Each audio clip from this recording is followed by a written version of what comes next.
Welcome to This Week in Science, this week's podcast broadcast, everyone. Oh my gosh, it's always at the beginning of the show when I'm trying to make things happen that something like Facebook just decides it doesn't want to be a part of things. But I hope I fixed it right now. I clicked buttons as we're getting going.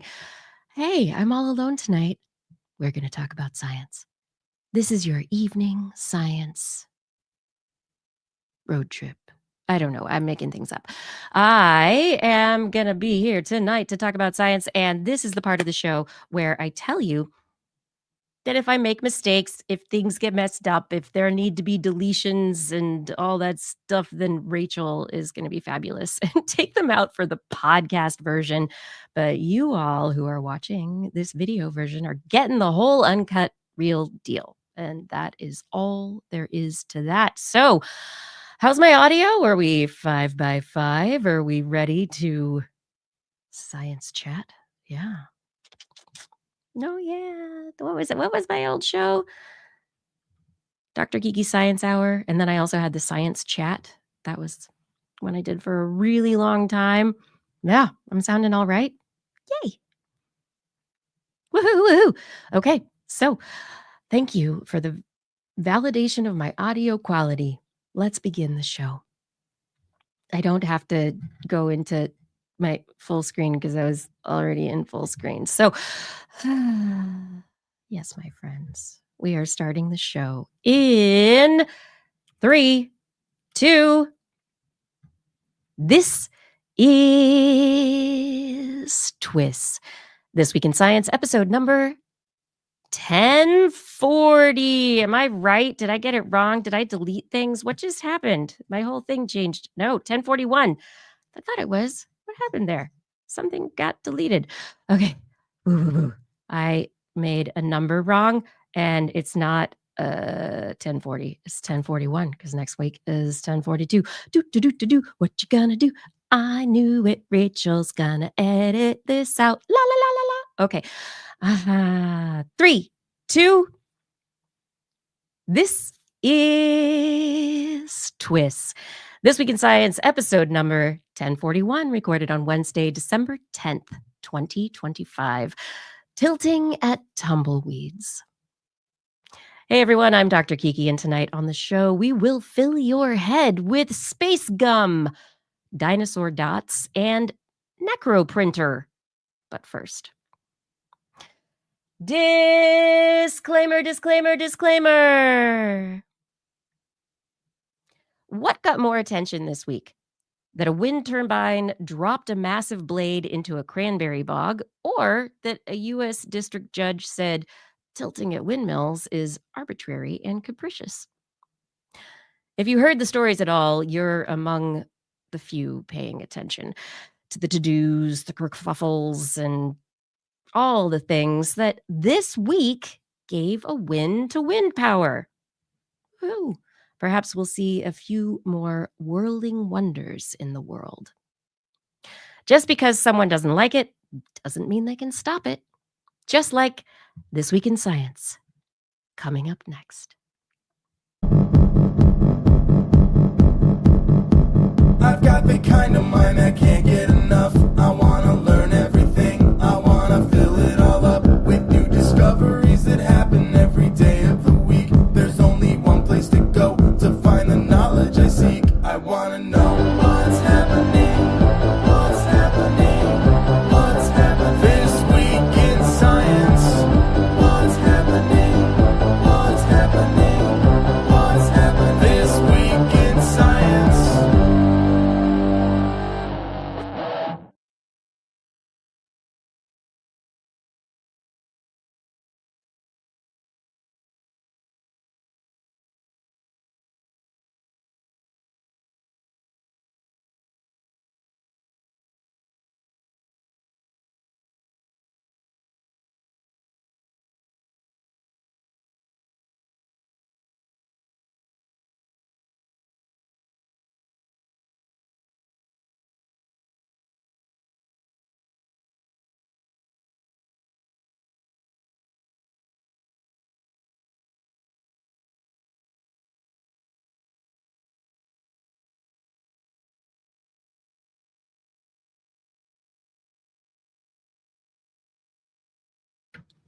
Thank you. Oh my gosh. I did that. I clicked a button.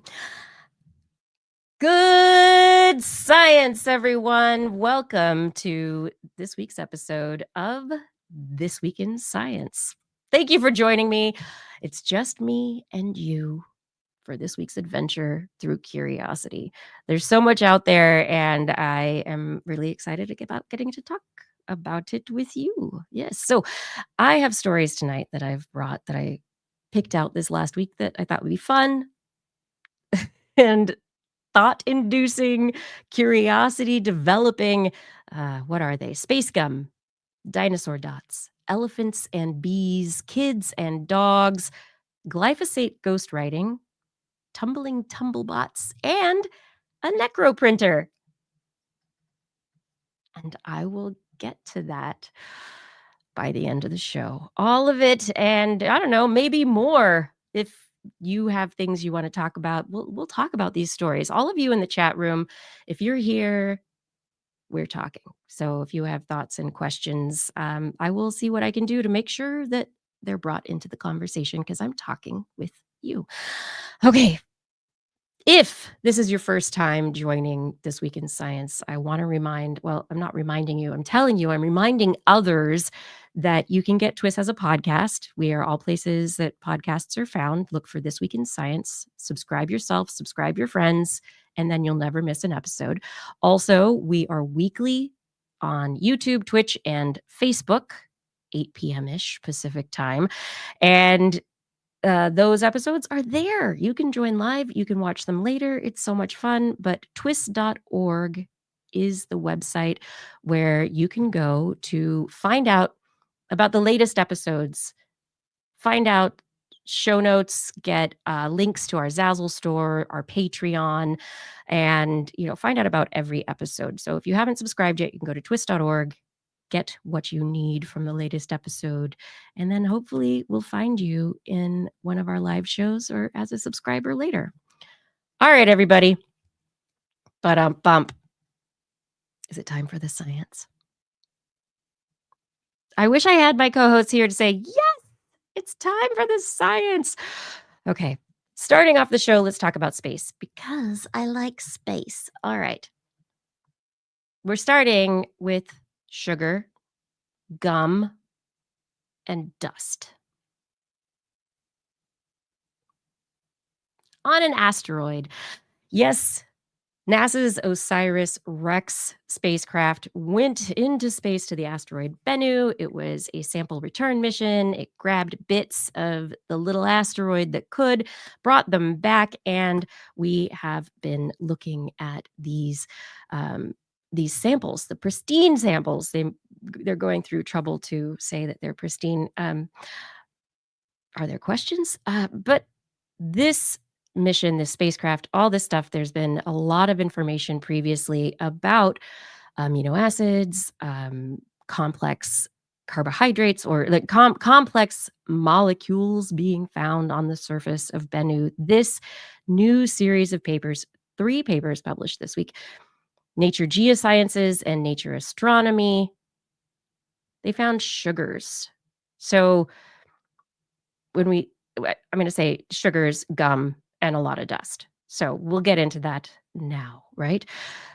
Sugars, ribose and glucose. This is the first time a 6-carbon glucose ring has been discovered from anything in space. So this, yes, Paul Disney, a sweet story, is telling us that we've got ribose and glucose on this asteroid. It hasn't been broken down. It's there. It's extraterrestrial in nature.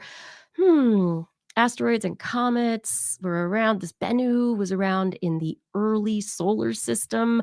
So what we're seeing on the surface of Bennu is potentially a time capsule from the very early solar system, indicating that ribose, which is an ingredient in ribonucleic acid, RNA, was present. There was no DNA, no deoxyribonucleic acid that was discovered, but the ribonucleic acid is interesting because there is a hypothesis that suggests that life started on Earth with RNA. It's the RNA life hypothesis. Oh, yeah, right. My shared image. I took it. I should have taken it down. Thank you, Kevin. I just left it up there as I was talking. This is me on my own, just talking. Thanks, friends. Okay. But anyway, this wonderful study that has been published in Nature Geoscience, the researchers from Japan have been able to suggest that, okay, we've got all 5 nucleobases, phosphates. These were already found in samples from Bennu. So all of the ingredients necessary to form DNA and RNA, now ribose, which is also part of RNA and DNA. So everything is there. And then additionally, they found glucose, which is sugar, which is energy for life. None of it broken down, nothing indicates life on Bennu whatsoever at all. But if all of these molecules, these components were hanging around and have been hanging around since the very, very early universe, it just bolsters support for how life got its start here on Earth. That it's not a surprise, that it's been there all along. All of the chemical reactions possible were there. So anyway, yeah.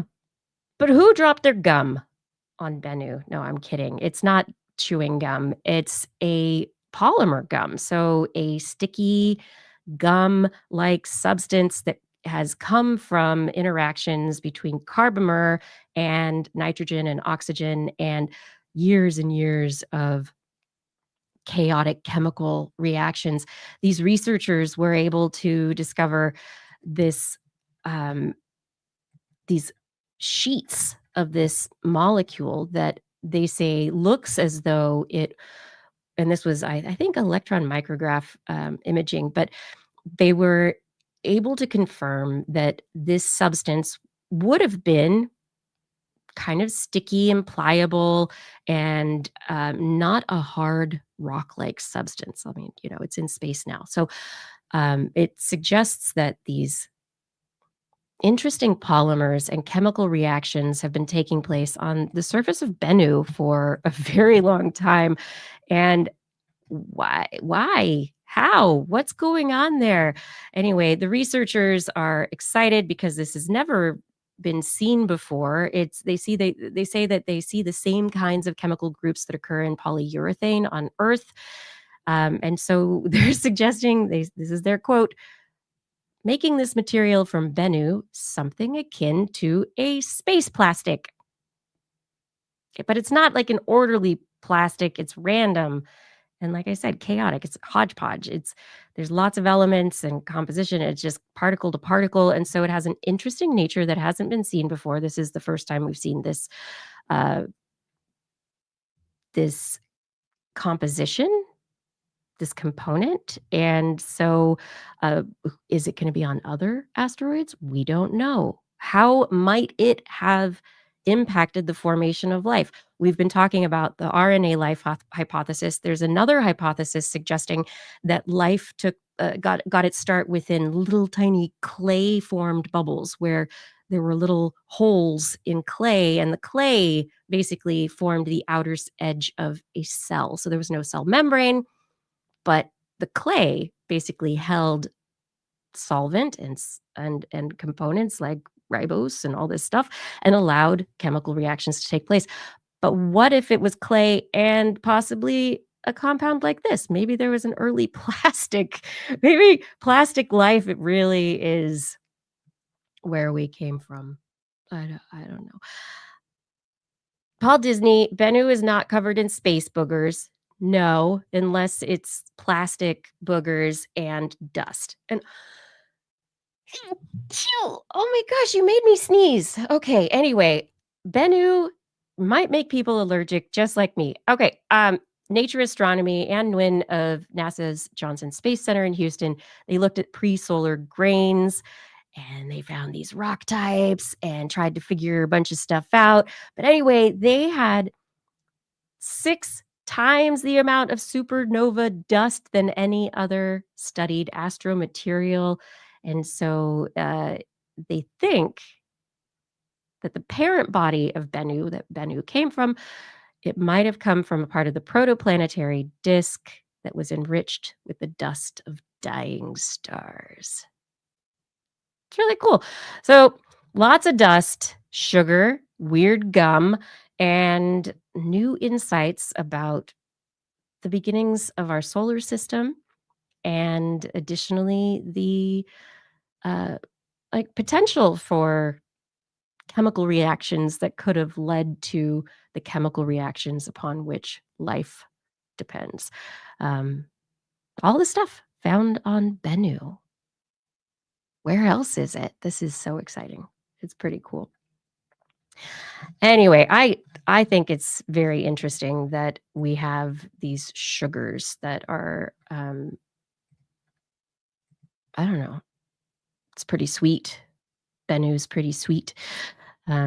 These sugars being present, especially the glucose is interesting as well, because if glucose is just there for whatever reason, how, you know, it's available, chemically available. Glucose has a ton of energy. We know that biochemistry is like based on so much glucose metabolism. Um, I don't know. I think it is a fascinating question. Glucose being there, ribose being there, we had the potential to support RNA life hypothesis, and then glucose supporting further development of protein synthesis, other aspects of life. It's all pretty cool. Yeah. Go Bennu! Woohoo! Yay, science! I love it so much. This is one of those fun stories. So let's take us away from rock candy, space rock, into the old, old world of Earth. Yeah. Researchers decided to take a look at dinosaur parts. They were looking at melanosomes, or these cells within skin that contain melanin for coloration. And within the scales and the skin surface, that the hardened skin surface of lots of creatures, we know that the melanosomes can lead to some really interesting coloration. And we know by looking at reptiles, at birds, at all sorts of organisms that are living now, that we can look at what's present in the cells and in the structures that we look at when we go, oh, this is a pretty bird with those pretty colors and the feathers. Oh, it's nice. We look at that and see iridescence or whatever, but when you look close at the components, there are very specific structures that lead to the coloration. They contain melanin, there are others that lead to, like I said, iridescence, other things. It's so very neat. So these researchers, they looked at fossilized dinosaur skin because, of course, that's what you want to do. Of course it is. So the Diplodocus dinosaurs, they never knew the scientists were coming. The researchers were looking at old samples of the fossil skin. These originate from juvenile diplodocids, and it's from the Mother's Day quarry of the Morrison Formation in Montana. They used scanning electron microscopy to look at the epidermal layers, and they were able to see 2 fossilized layers in the scales, and they had differences in their structure and their carbon density. There were microbodies in these epidermic layers, 2 of them, where historically looking at fossilized dinosaur scales, they've seen like 1. They're like, oh, look, it is this particular oblong-shaped thing that we think contained melanin. We call them melanosomes. And so this is where you have a shape of a thing. It's within a certain nanometer range that probably refracts or reflects light within a particular nanometer range. And it's like, oh, you can imagine what a dinosaur would potentially look like. The second disc is like platelets, or it's flat, and they think that it's or they say it's reminiscent, this is from their abstract, reminiscent of platelet melanosomes, but it's smaller. Platelet melanosomes have function in iridescence, in various aspects of, making animals that we know today have different colors than just green, gray, or brown. So these different structures lead to different colorization in living extant organisms. And so they're looking at it and saying, what could they be leading to, and how could they be representing um, representing actual coloration in these animals? So I'm scrolling right now. There is a great image that I'm going to share. It's big. I'm going to scroll through this. But this image, they've done an overlay of the width of the structures in different width and length in nanometers of these structures in different organisms that we know the colors of. And so they've got the width and length of structures in living organisms that we know to be iridescent. Okay, the width and length of the structures they found in the Diplodocus skin samples they don't fit in that. So these structures unfortunately do not mean that we had iridescent juvenile Diplodocus dinosaurs, unfortunately. Oh my gosh. But then we also have colors like the penguins. They're in their own world, and they're still in their own world and don't really overlap with our Diplodocus. We also have black and brown and gray. And from what we can see, these kind of platelet melanosomes fit not quite in the brown and black and gray for some of the organisms, and they do for others. And so the samples, what they're suggesting is that maybe we had freckles. Maybe we had speckles. Maybe the juvenile dinosaurs weren't just a solid gray or brown like the little figurines of dinosaurs that you buy for like 10 cents each. Maybe, perhaps, they had more intricate coloration where there was speckling. So lights and darks, browns, grays, and some mixing of in between. So potentially, and this is just Diplodocus, which are part of the sauropods of the dinosaurs, and maybe there's more, right? So these studies looking at fossilized skin could give us a real understanding, maybe even of the differences between juvenile and adult organisms, right? So these juveniles were speckled, but did they go into different coloration as adults, more consistent colorization, or were there different colors more predominant in different areas of the body? Like we have freckles on our faces because that's in the sun. But anyway, yeah. Freckled or dotted diplodocids. It's kind of fun. That is in the Royal Society Open Science this month. If you're interested, you can take a look at it because it's open access, which is pretty awesome. Who here likes dinosaurs? Do you like dinosaurs? I like dinosaurs. I like dinosaurs. I also like elephants. Elephants are very wonderful. One of the issues with elephants, aside from conserving them and making sure that we have wonderful elephant populations in the world, the problem with living with elephants is that they're large, they're rowdy, they have great family groups, and they're smart.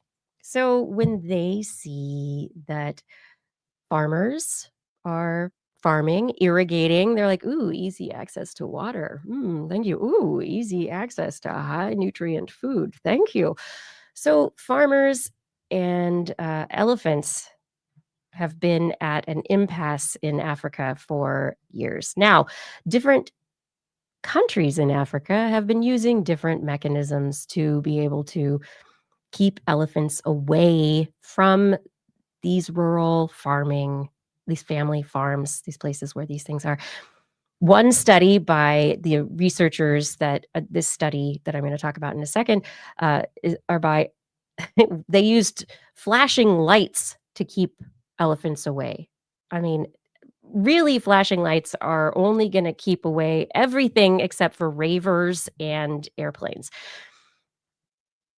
The researchers who did this new study, which just came out in, I think it's the Pachyderm Journal, is where it has been published.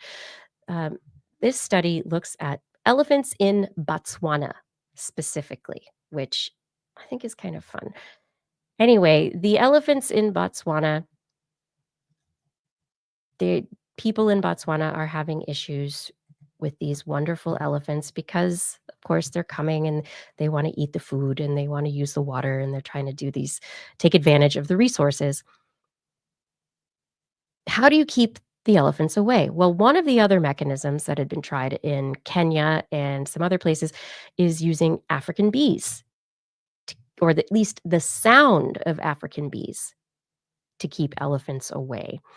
And so the researchers were like, "Hey, maybe what worked in Kenya will work here in Botswana." And so they were like, "We don't actually have bees to use to try and keep the elephants away, so we're gonna use recordings of bees." Bzzz. So they recorded hives of African bees and played the recordings at the edges of these different farm areas, or played them near these elephants and the family groups to see how the elephants would respond.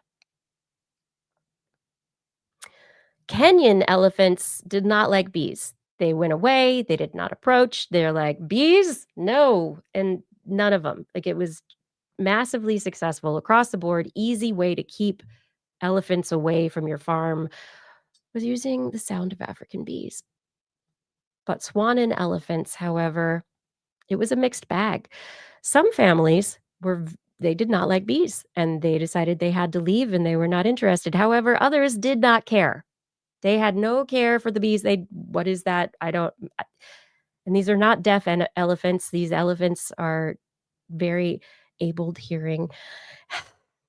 Anyway, the elephants didn't care about the Botswanan bees. And so this is actually a story less about how the bees weren't a repulsing factor to elephants, but more the questions that came to the researchers as they kept going. And the questions that came to the researchers were, why aren't they afraid of the bees? Why don't they not like the bees? Nobody likes African bees. African bees can be mean.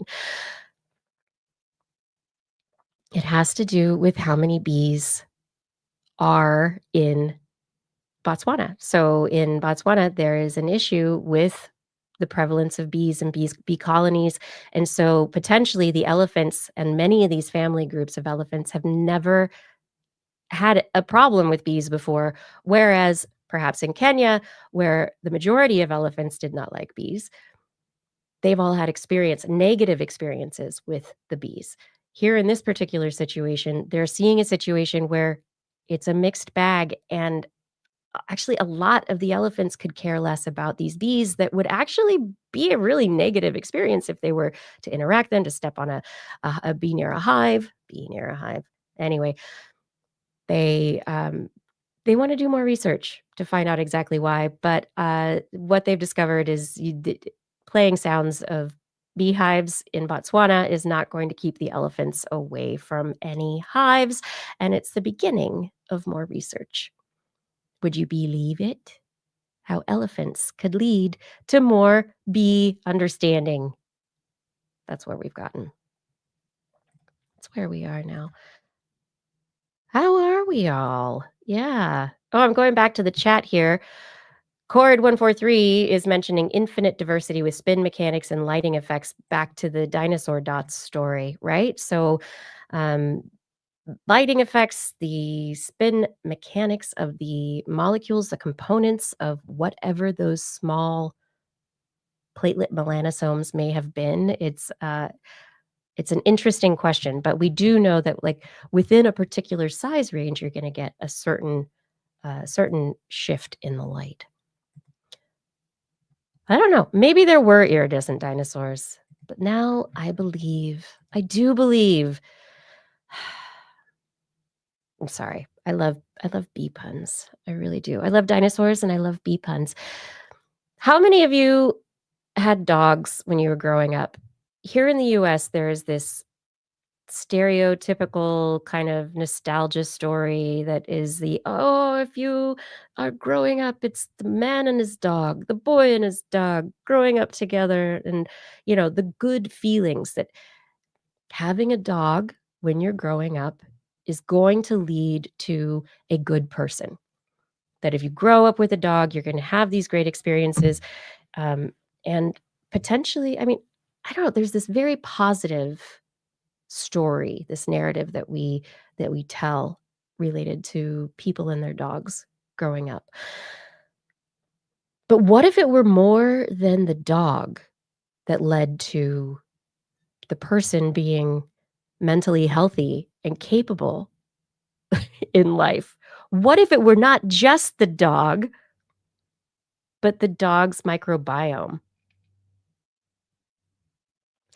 So, understanding that dogs alter and humans have a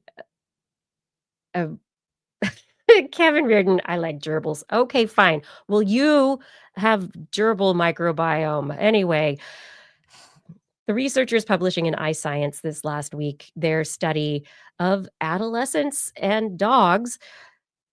They looked at the microbiome of dog-owning adolescents. These are teenage cohort participants, about 345 individuals who were a part of this. And they found that dog-owning adolescents, those teens with dogs, had better psychological scores for mental health. Some commensals, microbes, were also correlated with the adolescents' psychological scores. And they went, maybe it isn't just the dogs that are good. I mean, maybe it's just the kids. Maybe it's just the kids and just the situation. Who knows? But we have this correlation. So let's look at this. So they swiped germ-free mice with the microbes of dog-owning adolescents. They took mice who did not have any microbes and were living their lives, doing whatever it is that germ-free mice do in a cage.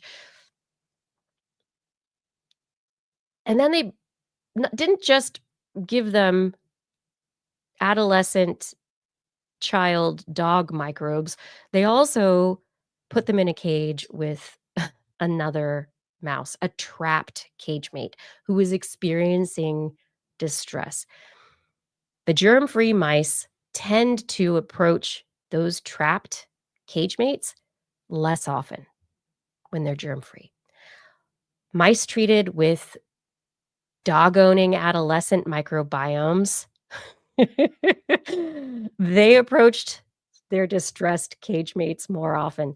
So we have a relationship between the microbes from the dogs and pro-social behavior of mice that is also, correlated to happier, mentally healthy adolescents. And then they were like, what's involved? And they did pin it down to streptococcus bacteria, particular group of bacteria within the microbiome, which is actually pretty interesting. They haven't gone, super deep yet, but this is a very interesting question because we know that microbes on our skin, within us, that they release compounds that can initiate chemical activity, that can initiate, they help our guts. It's not just that there's microbes there digesting things, it's that there are metabolites there that help. For beneficial bacteria, a lot of times they're releasing things that our body can use. So that's really great. So is this a particular group of bacteria that is releasing something that leads to the body releasing more happy making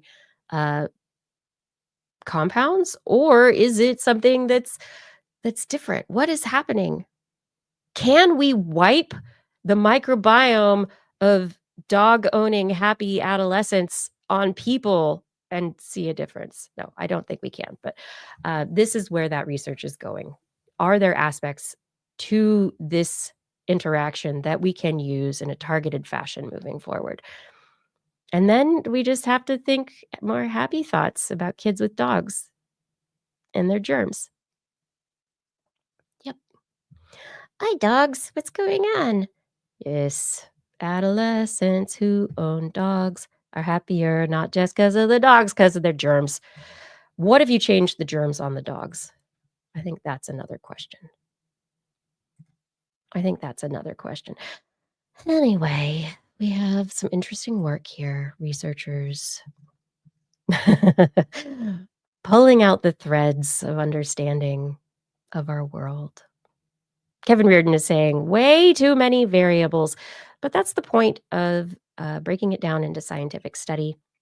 If you can control variables, if you can vary certain variables, right? Variables are the things you vary. And you know what you're doing, how you're doing it, and what's not being changed, then you can get a better, fuller picture of how it all works. I don't know. Maybe someday we'll have dog germ antidepressants. I don't know. Is it because the kids and the dogs are out running in the dirt, going for walks? The dogs are like, is it because of outside? Or is it, specifically that microbiome? Is it specifically, this is dog to kid, kid to happy? Yeah, there's work that needs to take place.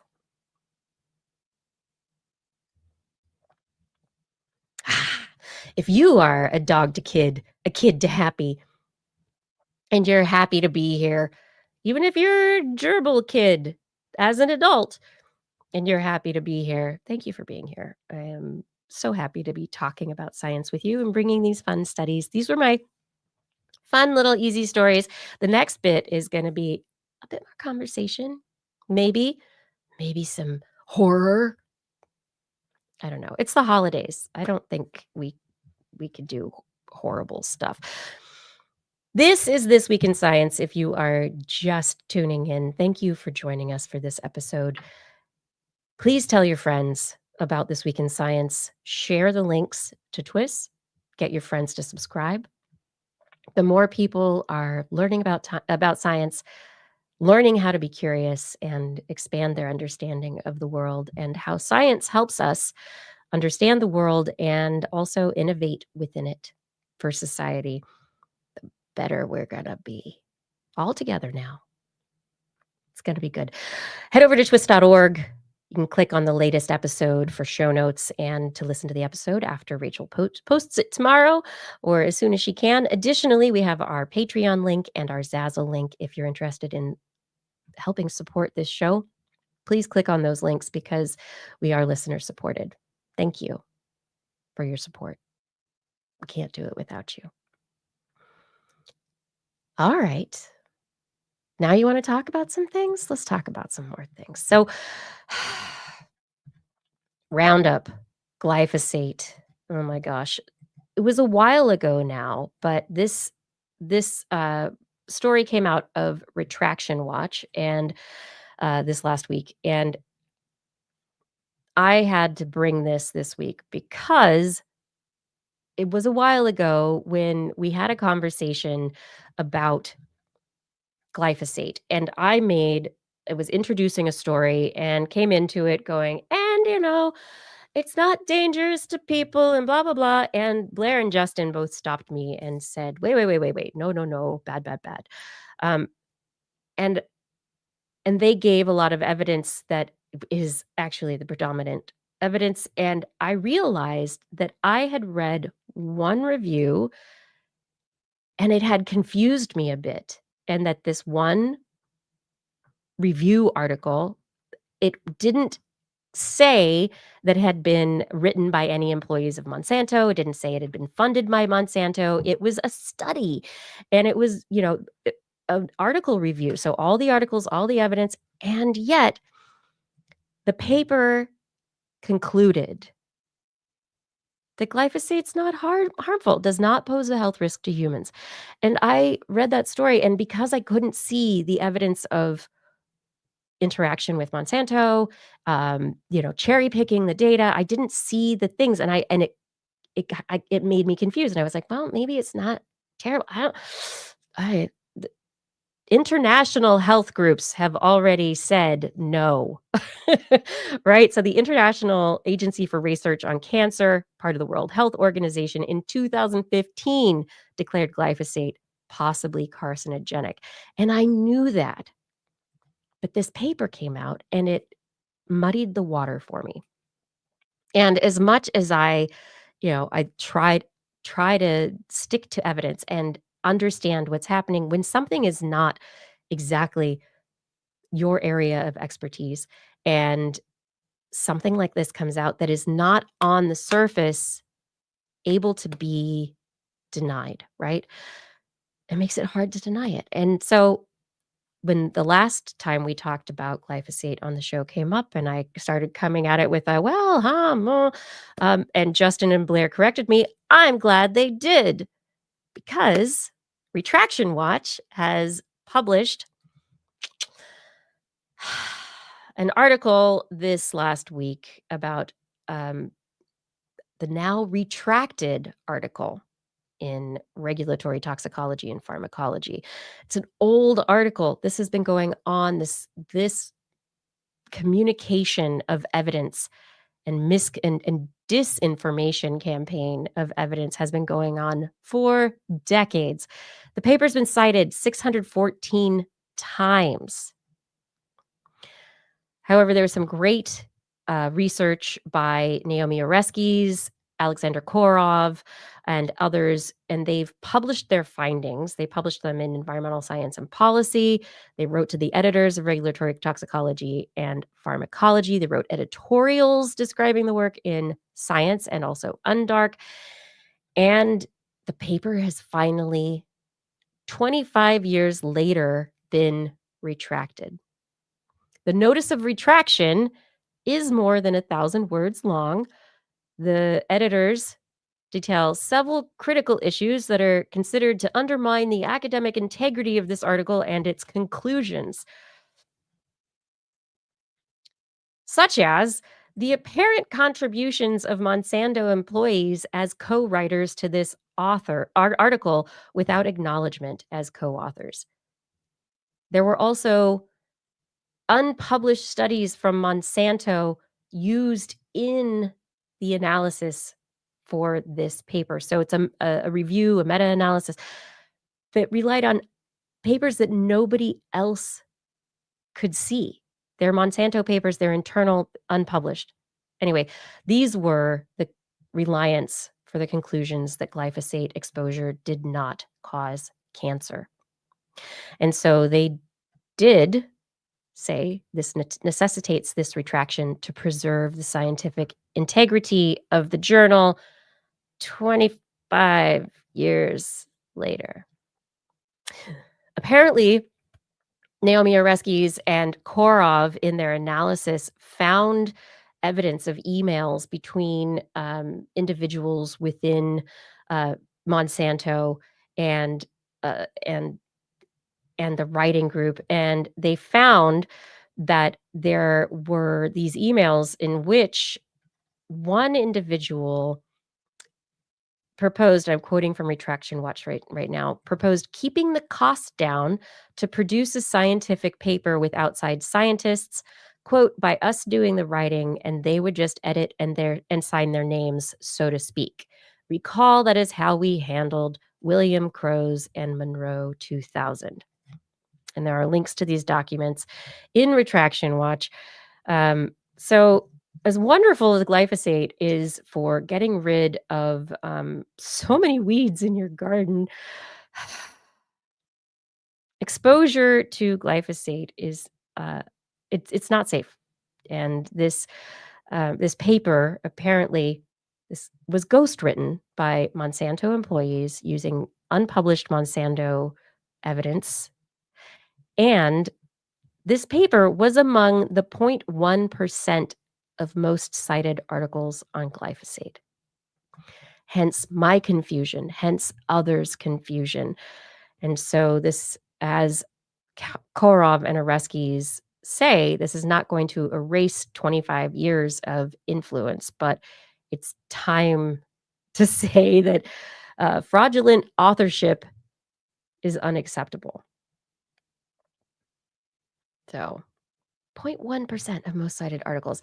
But this is a mea culpa for myself. And I honestly think it's very important for all of us to understand that we don't, we don't know everything. There's experts in the field who are doing the work and they know the field so much more deeply than we do. So misinformation, if I caused misinformation because I shared an incorrect view based on the study I read and how it shifted my views, I'm sorry. And I'm glad Justin and Blair took me to task. And actually, I think a lot of you in the chat room did as well. But this, it's part of the responsibility of scientific publications to take ownership of the mistakes in publishing that they have made. So this, I believe, is good, but it's like a correction in a newspaper or in a magazine. It's good to correct it. It maintains your credibility. People can look back at it. It's on the record, but at the same time, it doesn't have the same impact as that initial publication. So this is still going to be in people's heads, and unless it shifts from the citation index of papers, it'll still kind of be out there. So I think this is something that's part of our information awareness, that we need to be aware of these things, and we need to triangulate and really work together to ensure that we understand and have the broadest understanding of these issues possible. Anyway, I don't know. I hope everyone stays safe when they're getting rid of the weeds in the spring. Right now it's winter, so everything's gonna, at least in the northern hemisphere, and everything's going to be dead soon. It's almost the solstice. Oh my gosh. Speaking of dead things, how many of you have run across tumbleweeds when driving down American freeways? The middle of nowhere, suddenly massive tumbleweeds blowing across the road in front of you, almost as dangerous to play as Frogger, right? Well, some researchers, I think this is the interesting way this study goes. Some researchers published in Nature Communications their study that's inspired by tumbleweeds. The lead researcher, he was watching tumbleweeds and went, how does the wind blow them everywhere? How do tumbleweeds end up going to all these places? How have we not yet been able to make something that moves all over the place like tumbleweeds?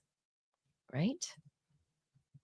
So the researcher took it upon himself and his lab to model tumbleweeds and try and figure out how to make a better tumbleweed, because of course it needs to be a robot. And this is where we are now.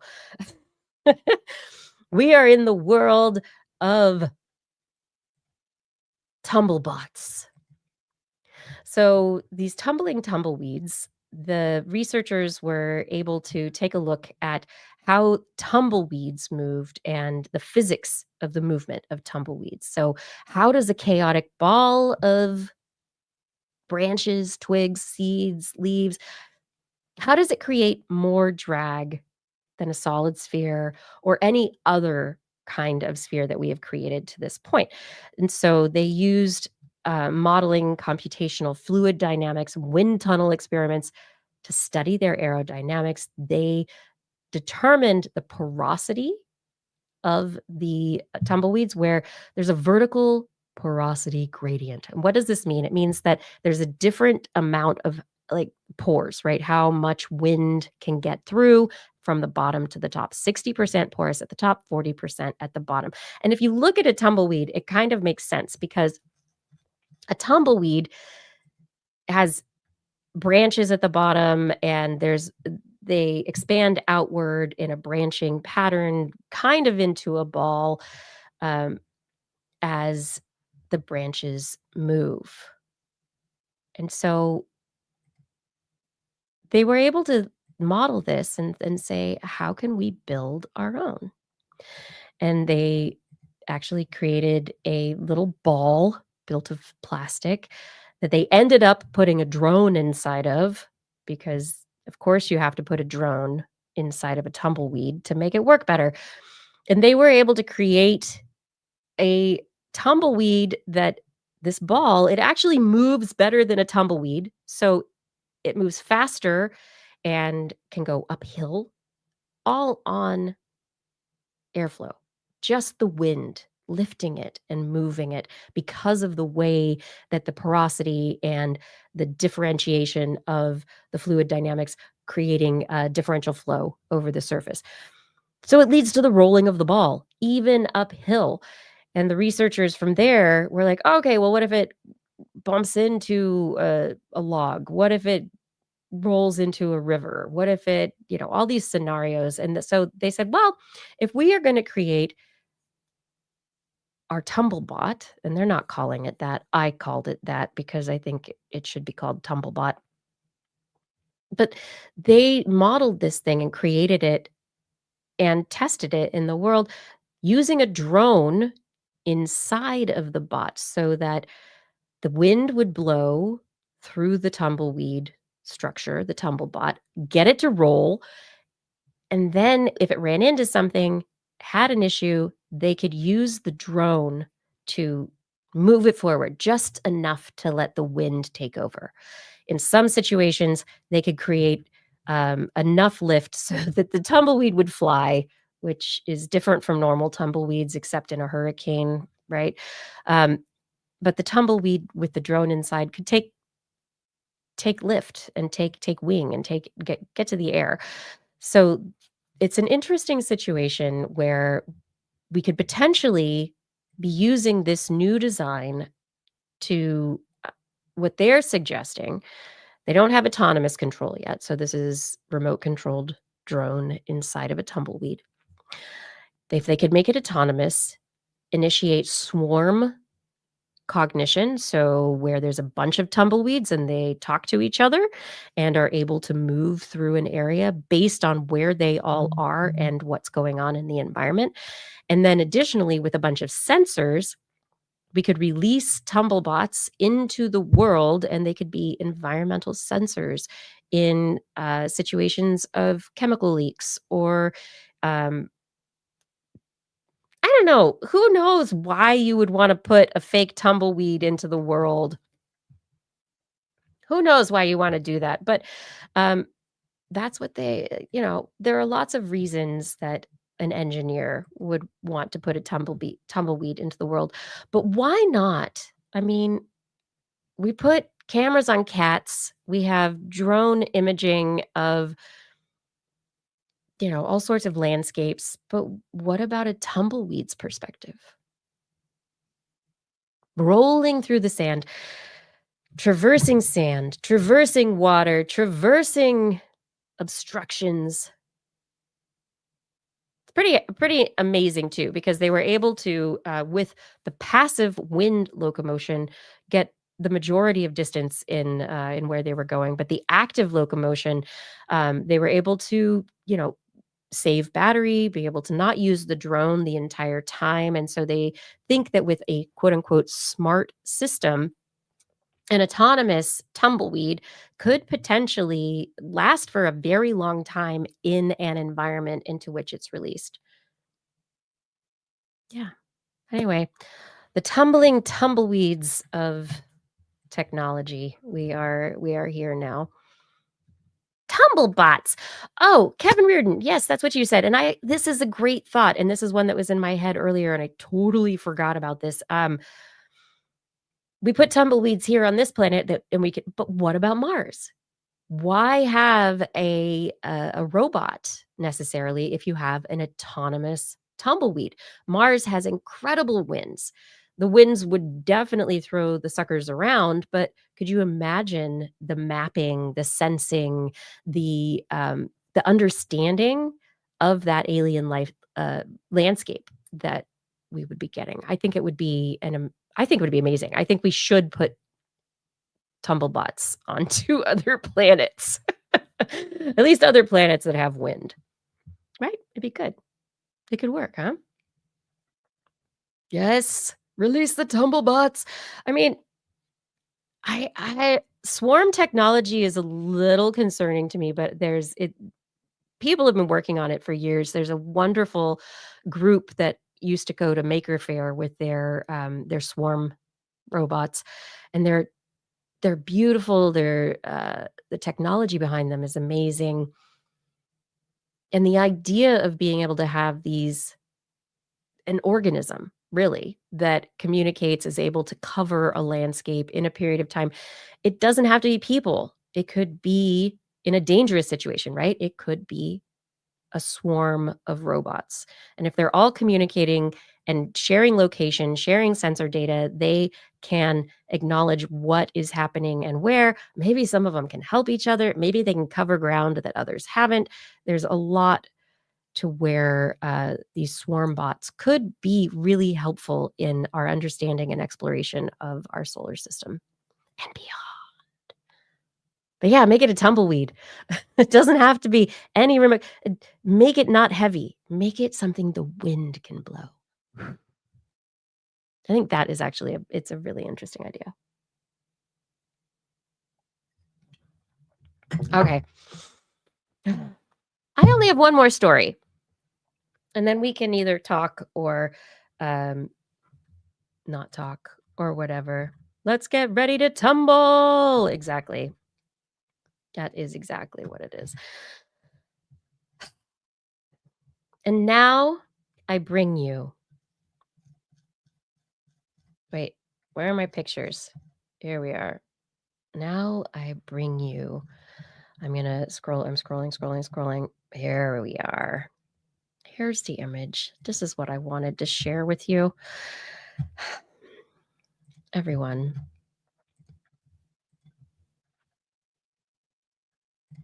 I give you 3D necroprinting. What? What's necroprinting? What? Okay.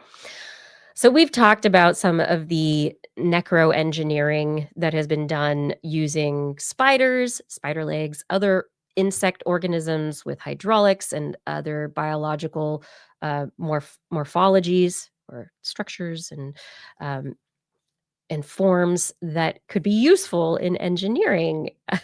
So this group published in Science this last week their work on using a mosquito proboscis to make a necroprinter. So they were inspired by the idea of necro design. And so they said, we want to do better 3D printing at nanoscale or micron scale. And what could we use? Let's look around at different proboscises. Yes. Yes. They took a proboscis from a euthanized mosquito and they glued it into their 3D printing setup, which is a very fine detail, high resolution 3D printing setup. And they were able to use the mosquito proboscis to do some really high resolution work. This 3D necroprinting, oh my gosh, it can do fine printed lines as fine as 20 microns. This surpasses commercially available 36 gauge dispense tips by 100%. It can withstand internal pressures of approximately 60 kilopascals, and so you have great fluid extrusion. However, if you have a more pasty 3D printing compound, it's not going to work great because that's be higher pressure and it's not going to come out the little tiny tube as well. They were able to create honeycomb structures, a maple leaf, bioscaffolds that could encapsulate cancer cells and red blood cells. They say that this work paves the way for sustainable and innovative solutions in advanced manufacturing and microengineering, because we all know that mosquitoes are everywhere and we need to do something with them. No, that's hyperbole, but it's such an interesting idea. Like, I'm out of printer tips. Let me get a mosquito. Who thinks that? So anyway, necroprinting, it's for you now. The line width is as fine as 20 microns. Yeah. So let's talk a little bit about the dimensions of this particular dispense tip, a biological micro dispense tip, which is the proboscis of a mosquito. The female proboscis length is approximately 2 millimeters. It has a stiffness of approximately 200 millipascals, and this is like common plastics, not metals. Um, and they did pressure tests and found that it made it through burst pressure tests to 708 kilopascals, but when it came to the inks, it was a different situation. So, with this, let's see, what would the internal diameter be? So, from syringe or needle tip, we have different measurements here. It's tiny. I know, it's super tiny. Um, and when it ruptures out because of pressure differences, the high pressure within the proboscis, it ruptures out the side like a little balloon. But they were able to measure the force that the proboscis were capable of withstanding, and it was significant and capable of putting up with most materials that we would be using for extrusion. Like, there's a lot that are not, but this was really good. So let's see, velocity. They have nozzle velocity. They're able to work out some really beautiful designs, like I said, these honeycomb designs, and designs for cell culture, which is pretty great. But they looked at claws, harpoons, fangs, stingers, and then they decided that fluid withdrawing insects do the best, because the injecting insects do a short burst of injection, whereas those organisms that are withdrawing fluid are withdrawing it for a longer period of time. And so they looked at plant xylem vessels as well, but they found that insect proboscides are the best, and the female mosquitoes was optimal. So here we go, Aedes aegyptis. Here we go. Inner diameter in microns is just over 10 to the 1. It's between 10 to the 1 and 10 to the 2 microns. Tiny, tiny, tiny, tiny. So if you really want small, fine lines in your printing, maybe you need a mosquito. I don't know. But I think this is really interesting because it's using biological structure, and to date, I don't think I've heard of anyone trying to use insect proboscises to do anything related to injection or suction or anything. So, I mean, it's a very interesting, we have our practices of needle pulling and creating the tips that are micron wide or whatever for our laboratory practices. There are standard practices to obtain these structures of glass in the lab. But to be able to get something this small, now I wonder if mosquitoes and mosquito farming might not become a actual an actual trade moving into the future. How will laboratories be interested in mosquito proboscides? Are they going to look at how they can develop their own mosquito proboscides? And I didn't know it was proboscides until I just was really reading this right now. Is it proboscides? I like that. That would be using language.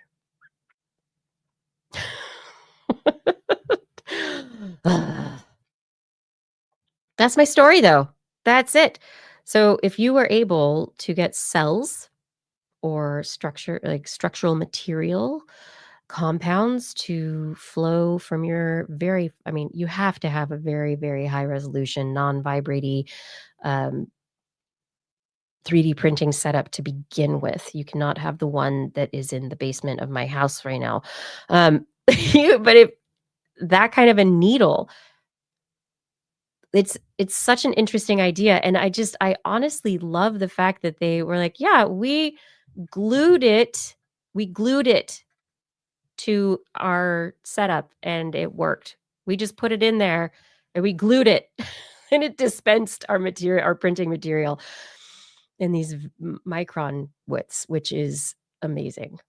Anyway, necroprinter, who knew? Dead insects, they're a thing now for engineers. Necroneers. Oh no, I should not have said that.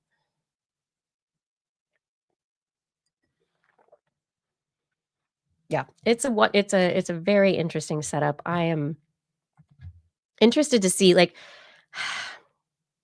some of the necro uses of insects to date have been to me they seem a little sensational, but often some of the work that comes out, it's sensational to begin with, but it has a very basic physics engineering underpinning, and it leads to something else, right? How can you design something? It's understanding the principles. How does it work? Why does it work? It's not, oh, we're just going to use dead insects to do, our claw toy now, right? We don't need a tarantula claw toy.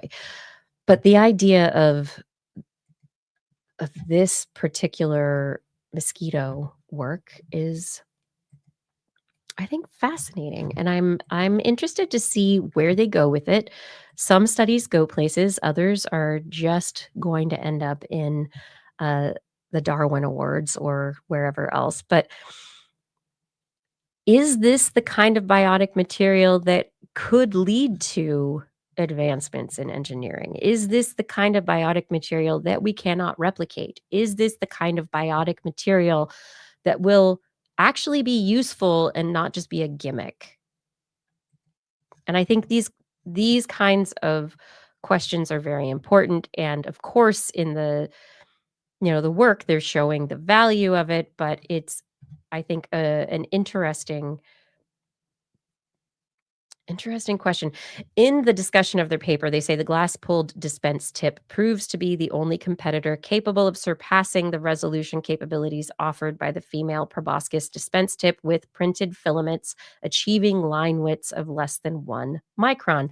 But if you're in the jungle and cannot pull glass for your own dispense tip, and they're extremely brittle, they're hard to work with, and you've got lots of mosquitoes, maybe this will work better.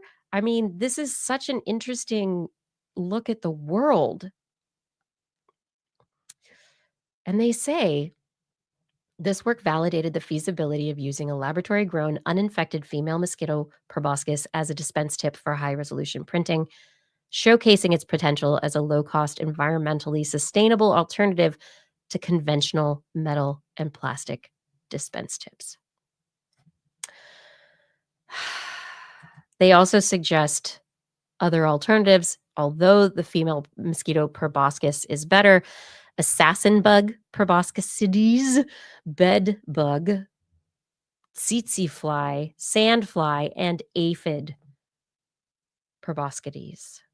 They all offer an internal diameter of less than 1 micron, and they are easier and less expensive to fabricate. I think I'm just head desking right now. But anyway,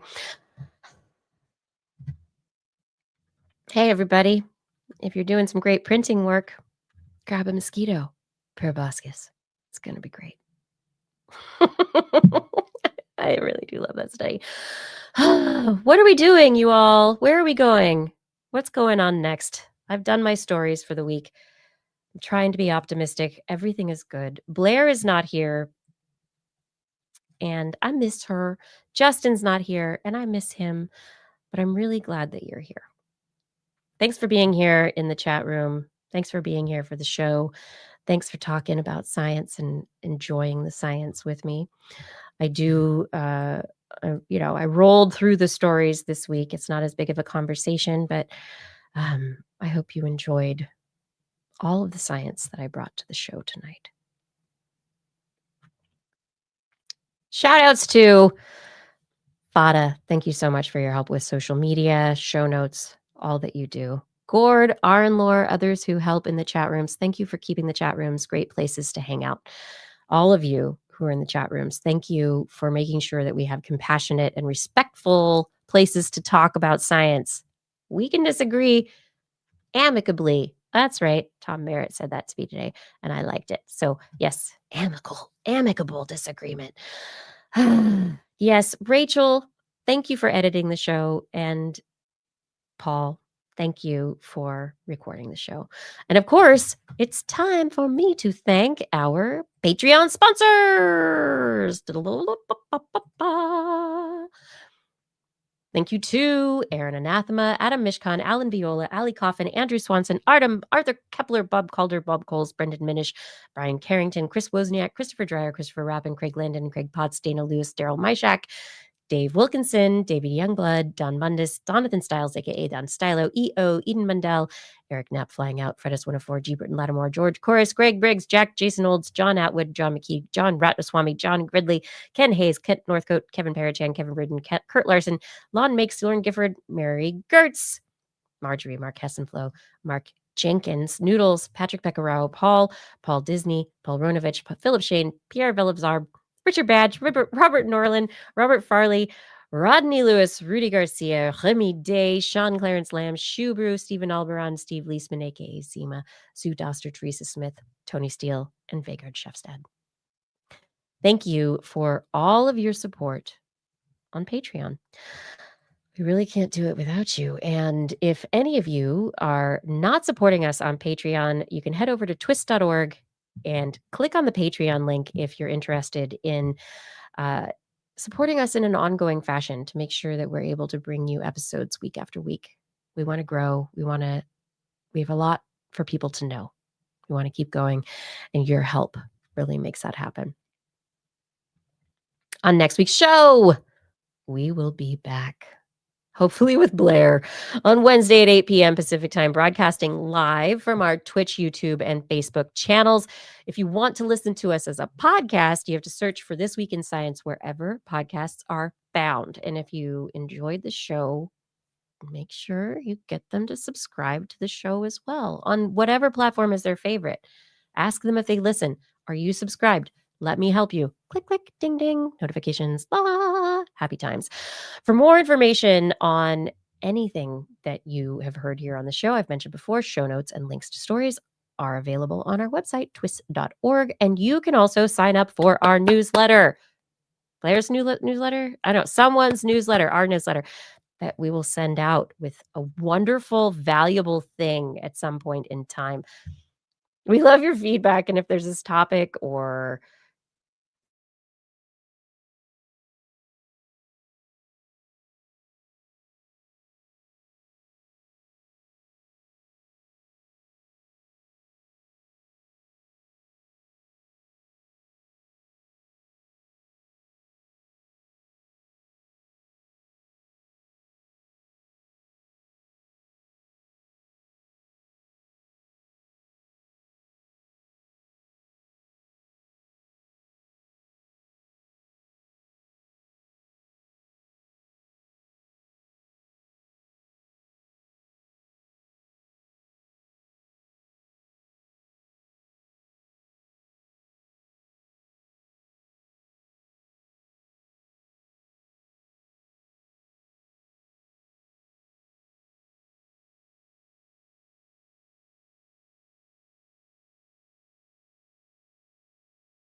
Hi, everybody. Am I here?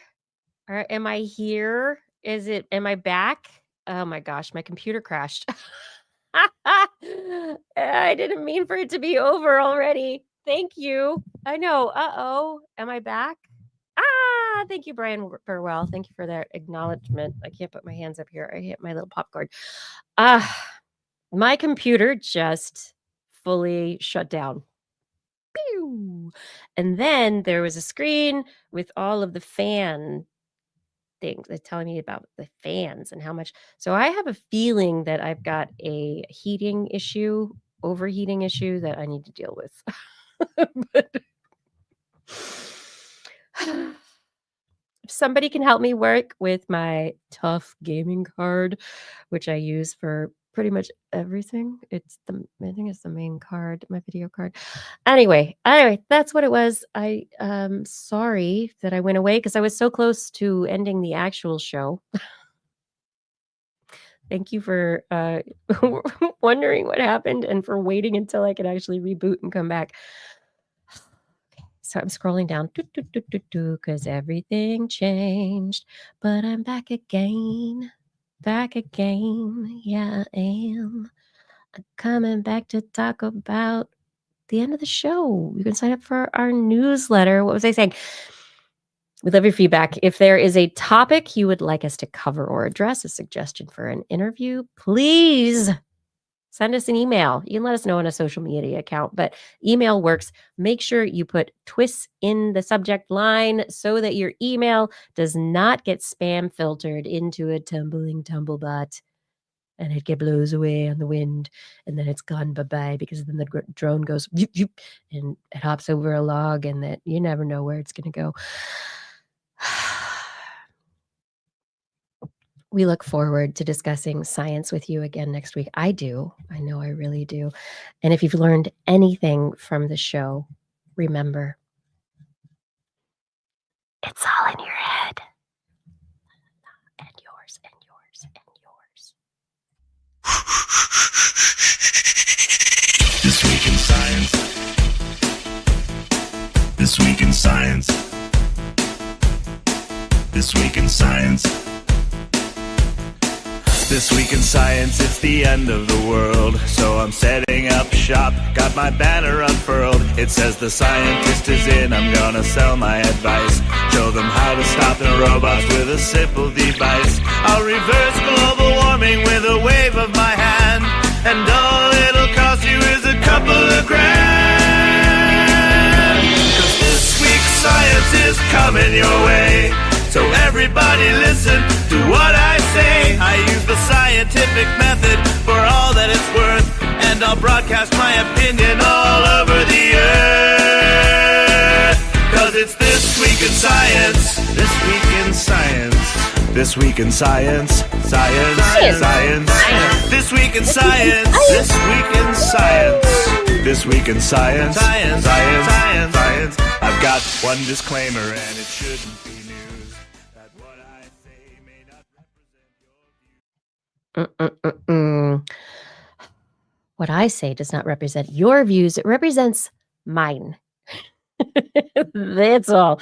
And my considered views, although sometimes there's less consideration than others. Thank you, everyone, for being here. Rachel's gonna be busy this week. Yep. I don't know why my computer decided. It's done this a couple of times recently, just decided to crash, and it feels like there's warm air coming out of it. So something is happening with overprocessing, or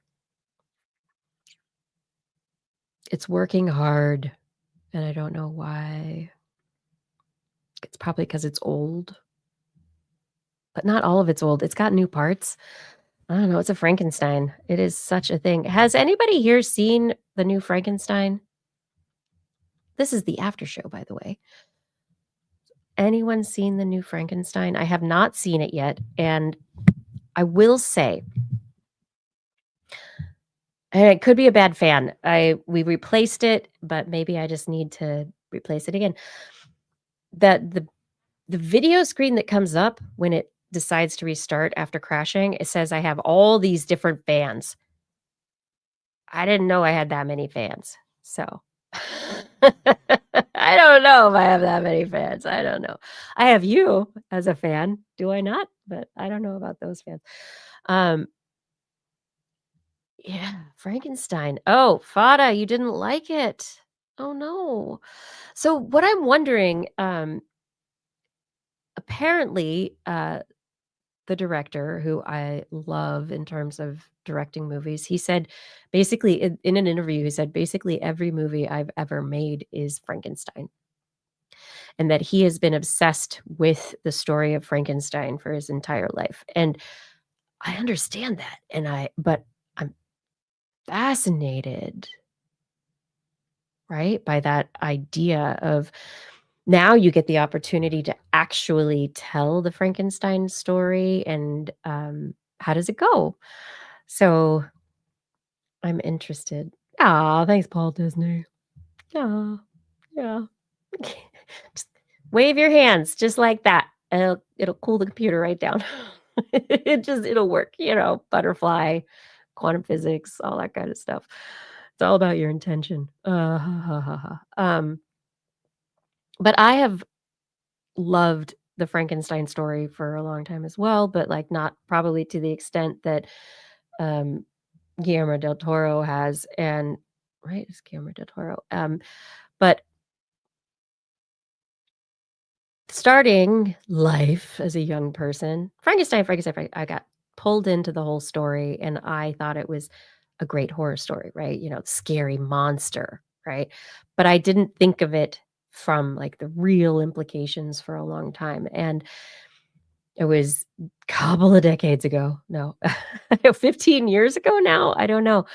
I got to lead a science salon night discussion of Frankenstein. And it was prior to that that I read Mary Shelley's story completely for the first time. And like that copy of Frankenstein is so highlighted and like side noted. I had so many thoughts as I was reading Frankenstein, and that led to that science salon and getting to open up the conversations of humanity creating God.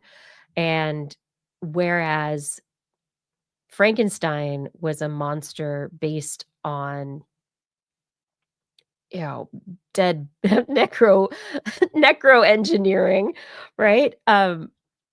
We have we have AI, which is a different kind of Frankenstein. And so where we is it AI? It's not AI that's the monster, it's the people that created it, right? Who are the monster. The people who are creating these things to be in the image of humanity, to be in the image of man, and to take our place somehow. I've come to think that they need like some good humanities courses. Like there is a real issue with the disdain within the sciences for the humanities. And this needs to be talked about more because it's not okay.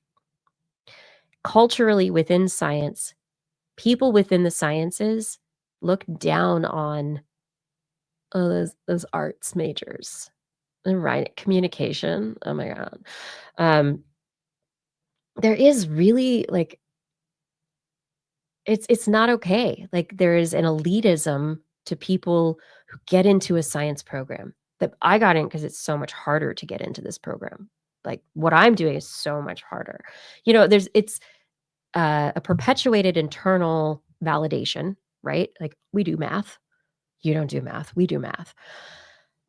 But at the same time, where we are now societally within the United States, we are seeing the fact that scientists are not trained in the humanities. They do not understand how to be human. There are lots who are great, and I thank all the people who have been on this show to talk with everybody here. But I think we need to get rid of the Frankensteins. We cannot have any more Frankensteins. We cannot have any more of the lone genius who does not know how to talk to people, who's angry at whatever, and so does work, throws himself into his work, and that is good. Now, this is my soapbox for the night. This doesn't go in the podcast. This is just for you who are hanging out still. Um, but I this is something that I've been thinking about a lot recently, and I've heard from a number of people that there needs to be a real emphasis on soft skills, on humanities, social sciences, on philosophy, on history of science in the training of scientists, and that we've done away with it because of our insistence on pushing the skill, right? Pushing the skill, but not the understanding. And if you don't know where something came from, if you don't understand its history, you can't move it forward effectively. I don't know. People are dropping off right and left. Thanks those of you who are still here. Apparently people don't want to hear my my soapbox. You guys are great. Thank you for being here. Honestly, if you want to talk about something, I'm happy to talk about it. We don't have to talk about what I'm upset about and how I want to change the world. But okay, Brian Burwell. I haven't read Frankenstein, listened to it while working. Yeah, Frankenstein wasn't the monster. It was the people who thought Frankenstein was wrong. And it was also Frankenstein for starting the process in the first place because he didn't start it out of a good place. Fada saying, never before has there been a Frankenstein's creature that tried to talk me to death instead of just ripping my heart out. And he was so needy. It was the total emo Frankenstein's creature. Wow. Which makes you it's really going to the heart. So this, what you're saying right now, put it with Del Toro's comment about this is something he's thought about his entire life. This story has kind of driven his storytelling, the monster versus not monster. Who's the monster, right? What makes something monstrous?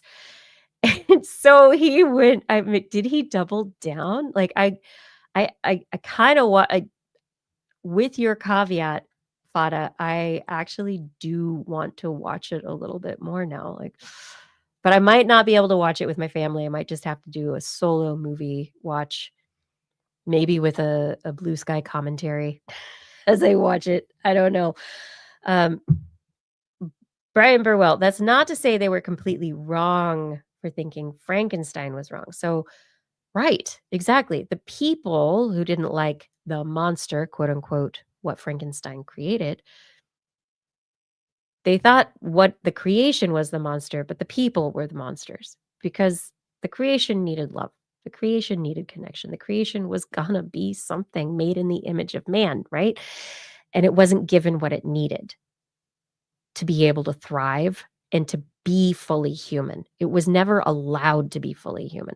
It started with the man who created it, Frankenstein, monstrous initiation, right? The idea was playing God. Nobody's doing that now. And then society, judging the creation, but and it took a long time for them to judge Frankenstein, right? Like, but Frankenstein came to understand he did a bad. I don't know. There's so much to that story. I really think like in terms of epic stories, Mary Shelley created something that is going to last. And the storytelling's good too. Like it's not one of those like really boring old stories. I can't even watch it. it's good. Like, it keeps you riveted. You want to know what's going to happen next. But yeah. Paul Disney, thank you. You're enjoying the soapbox. Other lessons can be learned from Frankenstein and Jurassic Park. Stop doing unethical things just because you can. Right. Right. So technology and availability of energy and resources, they're letting people do things, right? And especially now with like this profit-oriented capitalist society where like venture capital is like, woo, give me money, you build something. We make a little money, we bump it up, we do stock buybacks, we do all this. People made a bunch of money. Look at the market. That has nothing to do with our actual economy. It's a different soapbox. But there's right now we've got people who are going around the side of the ethical work within the scientific community because they are in startups. We've read dystopian fiction about this. We know it could happen. We know this stuff goes on, but the scientific community said, "Hey, let's stop making genetically modified babies. It seems like a bad thing." And yet there are American companies who are incorporating, they're startups still, but they are incorporating in places where it's easier to do what they want to do. They're getting venture capital money, private equity. Like, we choose whether or not to allow ourselves to live in the dystopia of the future sci-fi or to create a better narrative. We choose. We cannot let people we can't let other people choose for us. I'm tired of that. I'm so tired. But I got lots of energy. I'm great. Everything's good. We're fine. We're gonna keep doing this. We gotta talk about things. Yeah. Fada. Okay. New episode of Down Cemetery Road. You're heading out. Good night, Fada. Thank you. Thank you for everything.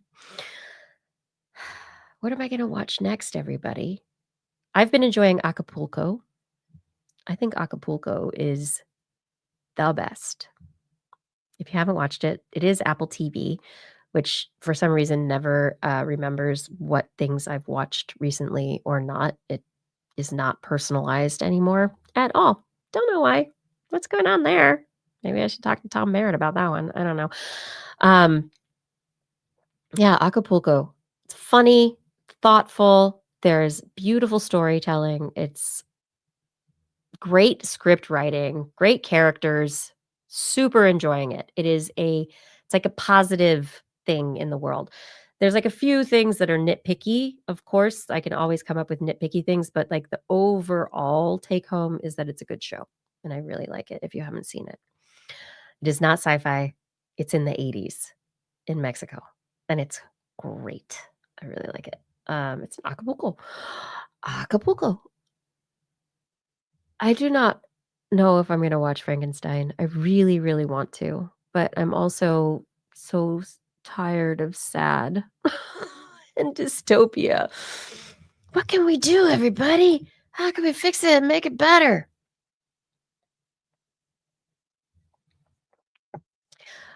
What you all can do so that I don't soapbox anymore is get on social media and wish Blair and Justin happy birthdays over the next couple days because it's their birthdays. I miss them. I think Blair and I will be back next week. I don't know what we're going to do about our end of year review show. The schedule for Justin doesn't match up with our normal Wednesday night thing, so we might have to record that separately. If we do a separate recording, it will be live. It just won't be Wednesday night, but then we would be sure to play it during this Wednesday night time slot so that everybody can watch it when they like to watch it. But yeah, I have some scheduling things to work out. We do our normal things, but the people I do the normal things with are doing other things. So I'm going to keep going with the things. How would you feel about some interviews with people during the day, kind of, not during the normal TWIS hour, but adjacent to science. So information, misinformation, civic science, things related to us existing as humans in the United States. Because I have a few people that I'd like to talk to, but they don't fit within this normal TWIS time spot. And so Paul says yes. Okay. So I've been thinking about scheduling a few extraneous interviews of topics that are related to science. It is the importance of science with society, but it's also the connections of science with society, not the research itself or that development aspect, but more so the conversations related to, how do we ensure that we are supporting what needs to be supported, what we believe in, how what you believe in, right? So each of us have our own set of ethics, morals, um, and how do we ensure that we are supporting those things? Understanding the modern information environment, also talking about new initiatives like civic science, which is something that I was like, of course, this should be a thing. It's civics, people within government, like self-governing civics, taking care of each other, but science also, because that's part of it, because science is part of taking care of each other. So how do scientists talk to people, and then people in communities talk back to the scientists, so that civically science is moved forward based on the needs of people? Like, there's some really cool things that are out there that I want to talk about. Um, they're just a little adjacent. And I also want to talk more about science communication, because I love talking about science itself, but my big focus the last few years has gone more and more towards the actual communication of science, and how do we help creators do a better job. There's a PBS News special that came out today, if you're interested in it, that was great. It was okay, it was okay.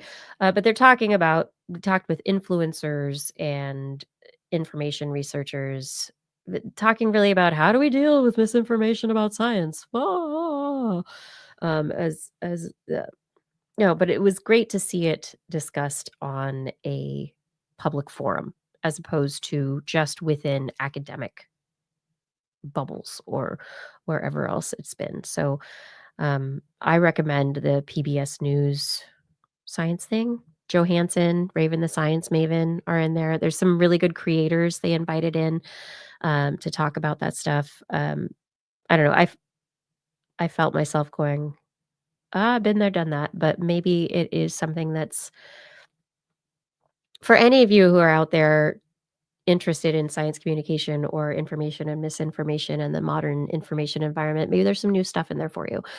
So I recommend that as something to check out. It's 3 hours long. They did like a live Reddit AMA, answered questions from YouTube and all sorts of things.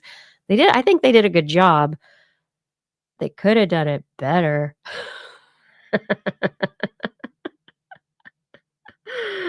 I'm such a critic. Oh my gosh. You all are amazing. Yeah, let's watch Zootopia 2. I don't even think I've seen that yet. Okay. You're the best. You all are really the best. I'm going to go. Maybe I'll watch Down Cemetery Road or an episode of Acapulco. Who knows? But we will be back next week. I'll bring Blair back. We're going to make her come back so we can talk about science with you before the holidays. One more week before the holidays really get started. So I'm looking forward to it. And thanks for spending your time with me. I appreciate it. You're the best.